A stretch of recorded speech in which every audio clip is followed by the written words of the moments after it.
Rasulullah SAW itu ahli bahasa, kritikus bahasa, itu jelas. Bahasa beliau tinggi sekali, tapi beda. Kritikus bahasa, ahli bahasa dengan penyair itu beda. Kenapa? Kalau sudah melekat dengan syair, apa sih yang terkuat dari syair? Apalagi kita bicara syair Arab, khayal, imajinasi. Al-Quran itu bukan imajinasi, Al-Quran itu bukan khayal, Al-Quran itu petunjuk. Bismillahirrahmanirrahim. Assalamualaikum warahmatullahi wabarakatuh. Alhamdulillahirrabbilalamin. Wassalatu wassalamu ala sayyidil mursalin Nabiyyina wa habibina wa maulana Muhammadin wa ala alihi wa sahbihi ajma'in. Amma ba'd. Saudara-saudaraku, para pecinta sirah nabawiyah yang berbahagia dan dirahmati Allah Subhanahu wa taala. Dakwah Rasulullah SAW yang dilakukan oleh beliau secara terbuka dimulai di atas Bukit Sofa dengan mengumpulkan tokoh-tokoh Quraisy dan menyebut latar belakang keluarga mereka, Bani Fulan, Bani Fulan, Bani Fulan. Itu jelas menjadi peristiwa atau momentum yang sangat menggemparkan di Mekah. Karena meskipun secara tidak langsung Quraisy sebenarnya tahu bahwa ada sesuatu yang baru yang terjadi di Mekah dengan aktivitas Rasulullah SAW yang melibatkan sejumlah para sahabat yang memeluk Islam. Akan tetapi dakwah Rasulullah SAW yang sebelumnya dilakukan secara terbatas itu tidak mengguncang Makkah karena intinya tidak mengganggu. Rasulullah SAW betul-betul membatasi dakwah itu. Tapi begitu beliau kemudian membuka dakwah kepada semua orang, mereka jelas shock di situ. Karena mereka paham bahwa materi dakwah Rasulullah SAW itu jelas menjadi ancaman bagi mereka, menjadi ancaman bagi masa depan posisi orang-orang Mekah, terutama kelompok elitnya. Karena Islam jelas memberikan arah baru terhadap kehidupan manusia secara umumnya, terutama orang-orang Mekah. Ya. Secara langsung Al-Quran berbicara tentang masalah pandangan hidup, di mana pandangan hidup Islam itu bisa dikatakan difahami bertolak belakang dengan pandangan hidup jahiliyah yang selama ini menguntungkan mereka.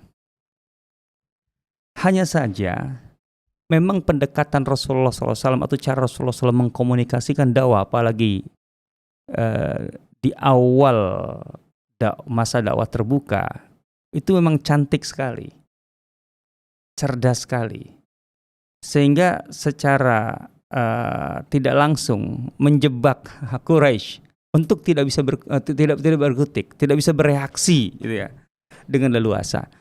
Kan begini kan, Rasulullah SAW itu ketika mengumpulkan tokoh-tokoh Quraisy, perwakilan dari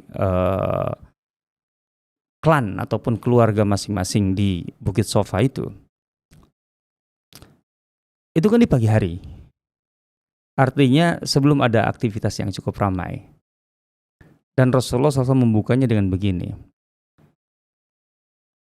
Apa reaksi kalian, sikap kalian kalau aku kabarkan bahwa di balik bukit ini atau di lembah, di balik gunung ini ada satu pasukan berkuda khail yang sudah siap menyerang kalian. Kan ini pagi hari, artinya asumsinya nggak ada yang tahu. Beliau satu-satunya sumber di sini, sumber berita. Apakah kalian percaya kepadaku? Nah ini cerdasnya Rasulullah SAW berkomunikasi itu di sini. Apakah kalian percaya padaku? Awa kuntum musaddiqiyya, percaya padaku. Artinya bukan percaya kepada kabar. Kalau itu berarti batasannya adalah kabarnya.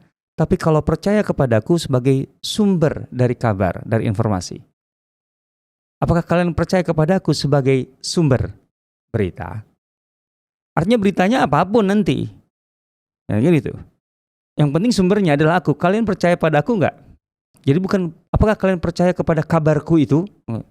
Awa kuntum musaddiqiyya? Apakah kalian percaya kepadaku sebagai sumber kabar, sumber informasi? Maka jawaban Quraisy memang lebih tepatnya berdasarkan pemahaman tadi itu. Rasulullah bertanya, apakah kalian percaya kepadaku sebagai sumber berita? Quraisy mengatakan waktu itu tokoh-tokohnya. Artinya mengatakan secara serempak atau lebih kurang sama, satu ton. Ma jarrabna 'alaika illa sidqa. Muhammad, sepanjang pengalaman kami berhubungan denganmu, jadi tajribah, pengalaman hidup kami bersamamu, dan itu artinya kurang lebih 40 tahunan. Rasulullah SAW saat itu berusia 43 tahun ketika menyampaikan berita ini atau peristiwa ini, ya. Artinya sepanjang perjalanan hidupmu bersama kami, sepanjang pengalaman kami hidup bersamamu, kami tidak pernah mendapati kamu sekali saja, nggak pernah berdusta. Kami selalu mendapatimu jujur. Ma jarrabna illa sidqa. Dalam riwayat lain, ma jarrabna 'alaika kadziba, artinya sama aja. Kami tidak pernah mendapatimu selama ini 40 tahun, taruhlah 40 tahun. Nggak pernah mendapatimu berdusta. Selalu mendapatimu jujur. Ini mengunci ini. Artinya kalau engkau yang menjadi sumber berita, kami pasti percaya. Nah, Rasulullah SAW kemudian mengatakan beritanya ini. Jadi bukan yang itu, yang tadi, bukan ada rencana serangan pasukan berkuda, tapi beritanya adalah aku utusan Allah kepada kalian dan kepada seluruh manusia, memberi peringatan kepada kalian bahwa kalian keliru, bahwa kalian harus mengubah cara hidup kalian harus mengubah kebiasaan buruk menjadi baik, gitu. Yang intinya dengan segala kekeliruan, kesalahan, gitu, cara hidup kalian selama ini, kalian bisa masuk neraka.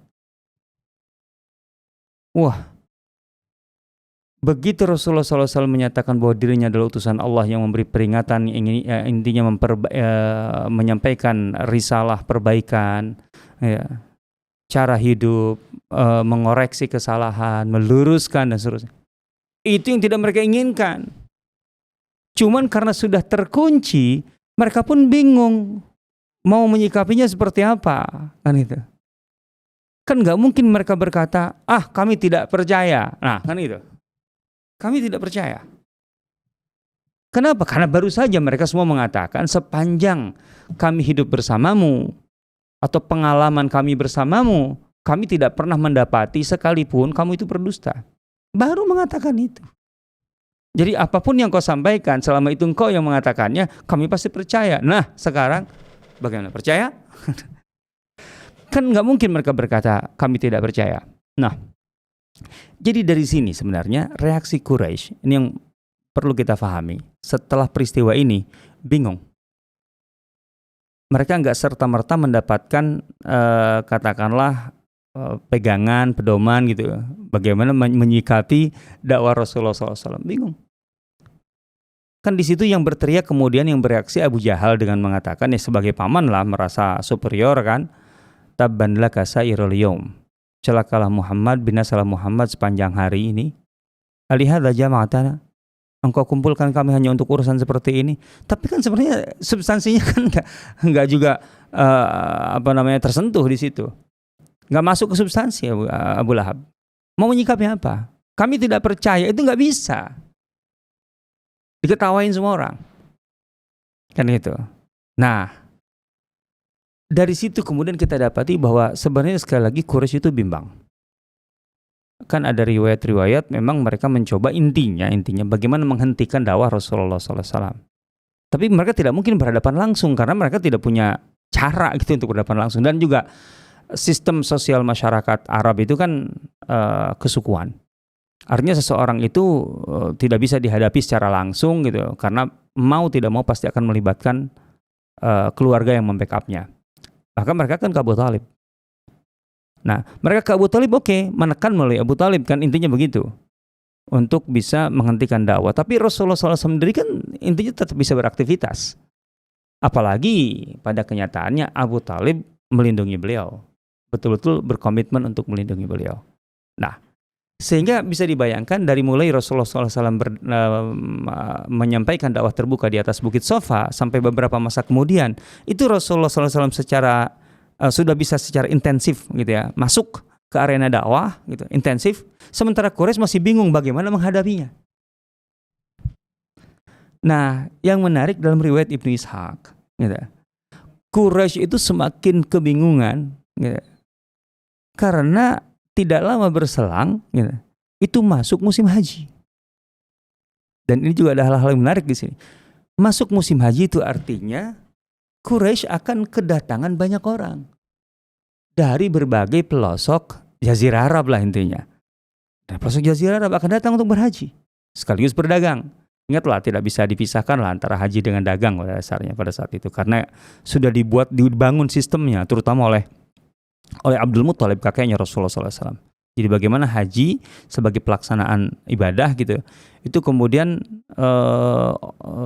pelaksanaannya itu sekaligus bagaimana melahirkan atau menimbulkan efek ekonomi yang tinggi.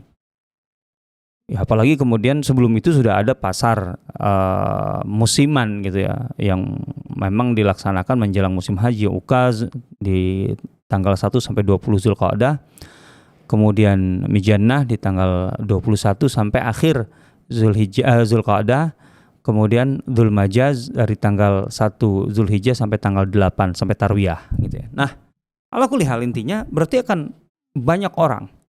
Dan kabar tentang dakwah Rasulullah SAW itu perlahan tapi pasti sebenarnya keluar dari Mekah. Ya karena Mekah itu tempat ya bisa dikatakan hub ya gitu ya. Orang dari mana-mana datang dan pergi gitu lah, singgah gitu, mau kemana, terutama dari selatan ke utara, dari utara ke selatan, ya singgah sebelum musim haji sekalipun.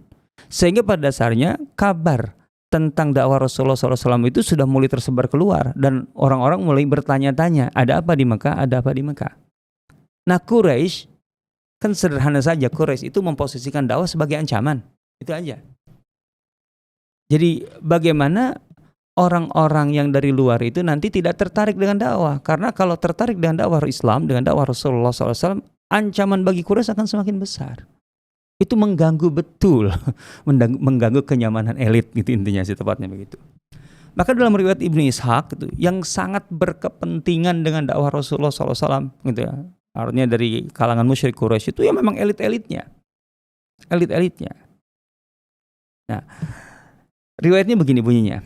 Tsumma innal Walid ibnul Mughirah ijtama'a ilaihi nafarun min Quraisy. Ini sosok yang diangkat, yang di-highlight itu Walid bin Mughirah. Berarti memang Walid bin Mughirah itu sangat sentral sekali. Tokoh yang sangat-sangat diseniorkan, disepuhkan gitu ya. Ya, di sini memang ada keterangan bahkan Ibnu Ishaq, wa kana dzasinnin fihim. Ya, dzassin itu artinya memang secara usia tua, tapi bukan semata-mata tua, tapi memang ditokohkan jadi sesepuh. Nah, kita perlu tahu posisi Walid bin Mughirah, ayahnya Khalid bin Walid gitu. Bagaimana sosok ini pengaruhnya di Mekah gitu. Dan siapa yang mendatangi Walid bin Mughirah? Memang di riwayat ini tidak disebutkan langsung, tapi pada dasarnya yang kita harus tahu gitu. Tabiat ataupun bukan sekadar tabiat, norma lah gitu ya. Norma yang disepakati di tengah masyarakat Arab terutama jahiliyah waktu itu. Kalau ada pertemuan dengan melibatkan tokoh itu pasti itu pertemuan eksklusif dan hanya tokoh yang ada di situ. Nggak bisa orang biasa ikut campur. Jadi yang kumpul dengan Walid bin Mughirah bisa dipastikan itu adalah tokoh elit al-mala kalau dalam bahasa Al-Qur'an gitu ya. Dan dalam bahasa budayanya as-sarah gitu ya, ada majelis as-sarah gitu ya. Jadi pertemuan elit di situ. Nah, Walid bin Mughirah itu memang bukan lagi tokoh dalam arti tokoh biasa, artinya dia tidak bisa disetarakan dengan tokoh-tokoh lain. Walid Mughirah itu bahkan dalam satu riwayat, ya, dia itu sebenarnya orang yang paling atau tokoh yang paling berpeluang menggantikan posisi Abdul Muthalib ketika Abdul Muthalib meninggal.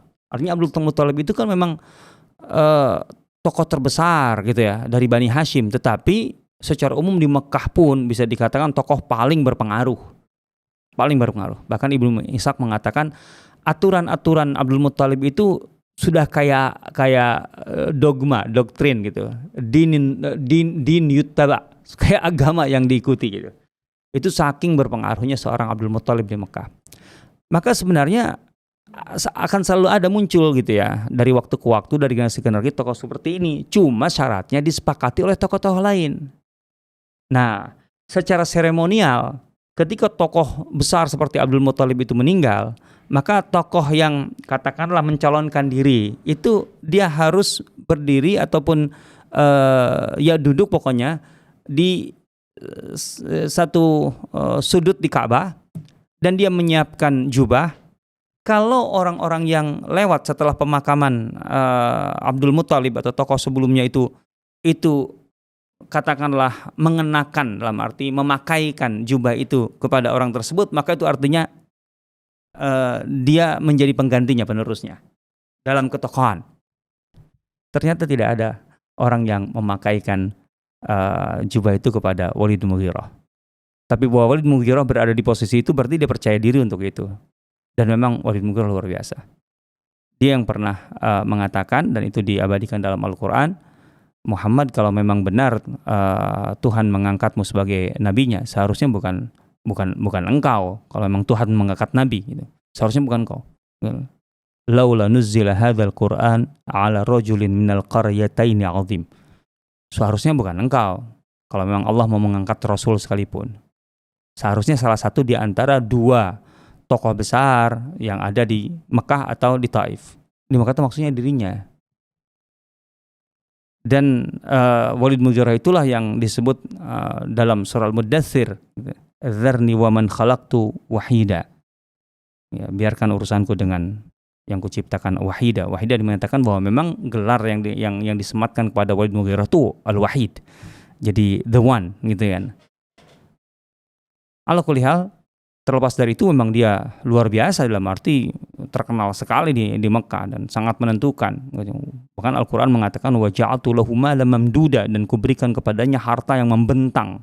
Saking banyaknya harta itu membentang, bukan menumpuk lagi gitu ya. Nah, jadi orang-orang ini kumpul ke Walid Mughirah. Bertemulah, ada pertemuan di rumah Walid Mughirah. Untuk menetapkan apa? Intinya begini.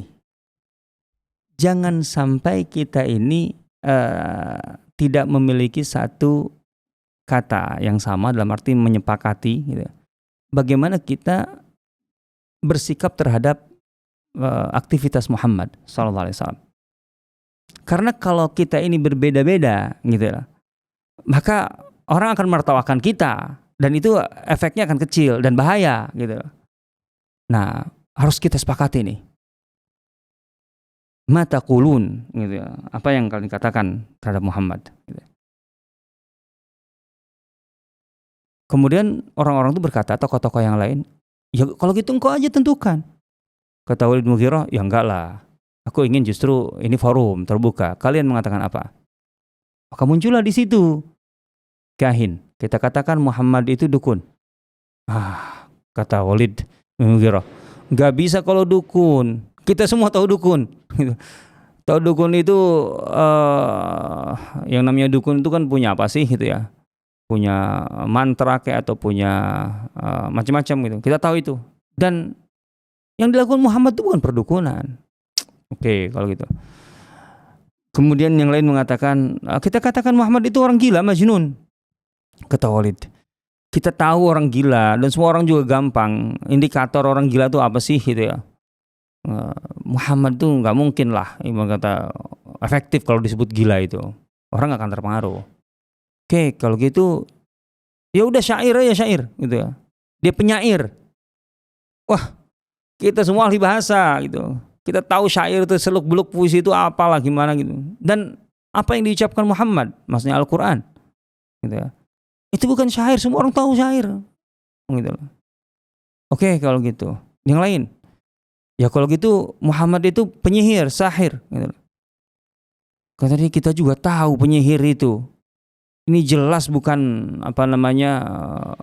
buhul-buhulnya penyihir, bukan ininya penyihir, bukanlah. Wah, orang-orang itu, tokoh-tokoh itu penasaran. Terus pendapatmu sendiri apa? Gitu kan. Nah, ini yang menarik nih.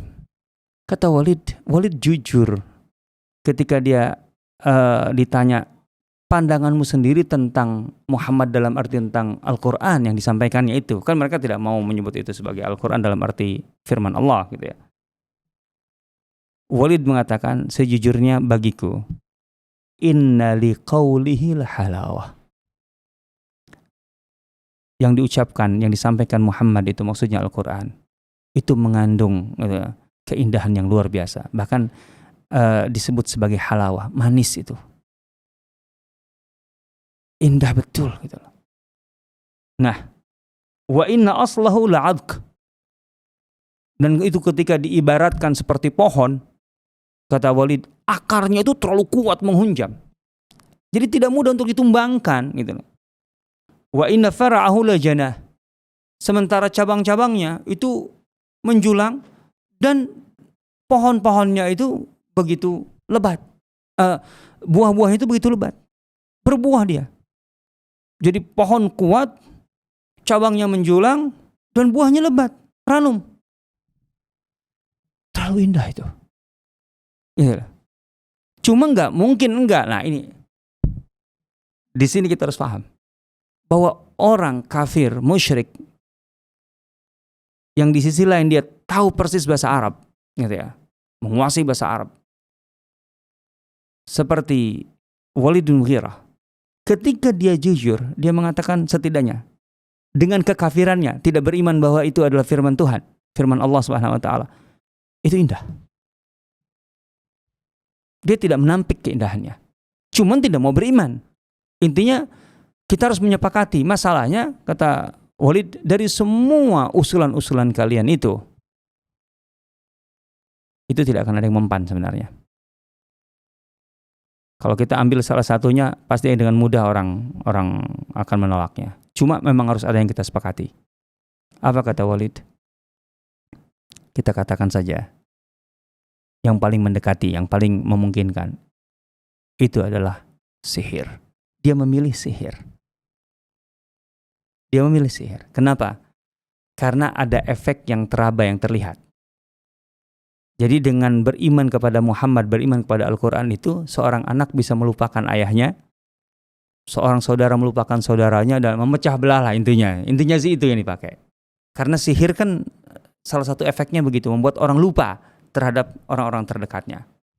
Jadi intinya kita katakan, Muhammad itu penyihir, dan Al-Quran itu adalah sihir. Itu kan yang diabadikan dalam surah Al-Mudaththir. Gitu. Innahu fakkara wa qaddar faqutila kaifa qaddar summa qutila fa kaifa qaddar summa nazar summa abasa wa basar summa adbara wastakbar faqala in hadha illa sihrun yu'thar in hadha illa qaul bashar. Itu sebenarnya pusing itu. Al-Quran menggambarkan seorang Walid bin Mughirah itu pusing. Ini apa yang bisa kita sepakati? Dia mikir, dia mencoba untuk mencermati gitu. Kemudian dia berbalik lagi, nggak bisa begini, nggak bisa begitu, terus sampai pada tahapnya udahlah, kita ambil satu kesimpulan. In hadza illa sihrun yusar. Gitu. Ini adalah sihir. Karena efeknya, orang kalau beriman kepada dia akan memusuhi keluarganya, saudaranya, bla bla bla bla, kan gitu. Tapi intinya, substansinya Allah mengatakan, mereka tuh ingin mengatakan bahwa yang disampaikan Muhammad itu bukan firman Tuhan. Itu adalah qaulul bashar, kata-kata manusia. Jadi mereka tuh ingin menampik bahwa ini dari atas sana, dari langit. Jadi menolak kesakralan Al-Quran sebagai firman Allah. Karena kalau mereka tidak bisa menolaknya, gitu, artinya mau tidak mau menerima, itu konsekuensinya mereka harus beriman dong, kan gitu loh. Nah, selama ini adalah kata-kata manusia, itu berarti masih dalam jangkauan kita. Yang menarik lagi, kenapa opsi syair itu masuk? Bukankah syair itu indah dalam arti pujian? Betul. Dari semua pilihan opsi tadi itu syair itu yang paling bagus, yang paling positif. Tapi tetap yang namanya syair, yang namanya puisi itu gubahan manusia. Itu susunan kata manusia. Jadi ketika Al-Qur'an diposisikan sebagai syair itu justru merendahkan, gitu loh. Dan kalau syair mah gitu, sehebat apapun kita juga bisa bikin. Tapi justru karena mereka, orang-orang Arab Quraisy yang terkenal paling fasih bahasa Arabnya, paling kaya kosakatanya gitu. Dan tentu saja bukan hanya orang Quraisy gitu. Itu tahu bahwa keindahan Al-Qur'an itu tidak bisa diungguli dengan syair sehebat apapun yang mereka bisa gubah. Maka mereka anggap itu lemah, rendah gitu loh bobotnya. Untuk menjatuhkan Al-Quran dengan dalam tanda petik memuji bahwa itu syair, itu indah gitu. Makanya ada surah Asy-Syu'ara dalam Al-Quran. Dan ada firman Allah, wa ma'allamnahu syi'ra wa ma yanbaghi lah. Sekalipun syair itu indah dan sebagainya, tapi Al-Quran itu bukan syair. Dan Muhammad itu bukan penyair. Wa ma yanbaghi lah, dan tidak pantas Muhammad SAW itu menjadi penyair. Rasulullah SAW itu ahli bahasa, kritikus bahasa, itu jelas. Bahasa beliau tinggi sekali, tapi beda. Kritikus bahasa, ahli bahasa, dan dengan penyair itu beda. Kenapa? Kalau sudah melekat dengan syair, apa sih yang terkuat dari syair? Dari syair. Apalagi kita bicara syair Arab, khayal, imajinasi.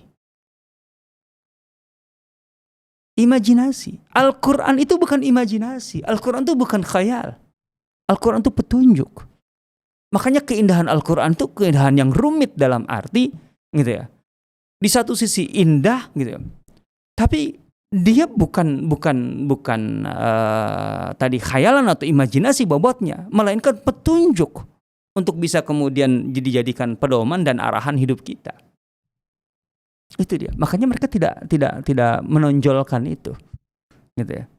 Dan berkali-kali Al-Quran dalam surah Al-Haqqah, wa ma huwa biqali syair wala biqali kahin, dan seterusnya. Nah, Al-Quran ini menarik sekali bahwa sekalipun Quraisy itu sangat berkepentingan gitu untuk menghabisi Rasulullah dalam dakwah Islam, tapi sebenarnya pendekatan mereka ketika mencoba untuk menghalangi dakwah itu tidak bisa direct. Tidak mudah, dan itu memberi ruang kepada Rasulullah SAW untuk terus bisa menyampaikan dakwah secara intensif gitu ya. Di saat Quraisy bingung, di sampai titik krusial seperti ini, kedatangan orang-orang dari berbagai tempat gitu ya, mereka hanya bisa menggunakan pendekatan ini, opini ini. Kan setelah itu disebutkan bahwa orang-orang Quraisy ini membuat pos-pos di setiap jalan masuk keluar Mekah, sehingga setiap orang yang akan masuk ke dalam kota Mekah itu di briefing oleh mereka. Hati-hati ya nanti kalau ketemu gini, dia penyihir, kan gitu lah. Iya, ini berdasarkan kesepakatan majelis, tapi tampaknya juga bukan berarti Rasulullah sebagai gila, sebagai dan sebagainya tidak dipakai juga. Cuman katakanlah yang resminya ini, gitu loh, di pertemuan yang diputuskan dalam pertemuan atau majelis Walid bin Mughirah. Gitu. Nah, banyak hal yang menarik sebenarnya terkait dengan perkembangan dakwah Rasulullah SAW dan bagaimana berhadapan dengan tokoh-tokoh ini yang disampaikan oleh para ahli sirah nabawiyah dalam kitab-kitab mereka. Barangkali kita akan coba untuk menggali peristiwa-peristiwa detail seperti ini dalam kesempatan yang akan datang. Hadanallahu ikum ajma'in. Semoga bermanfaat untuk semua. Assalamualaikum warahmatullahi wabarakatuh.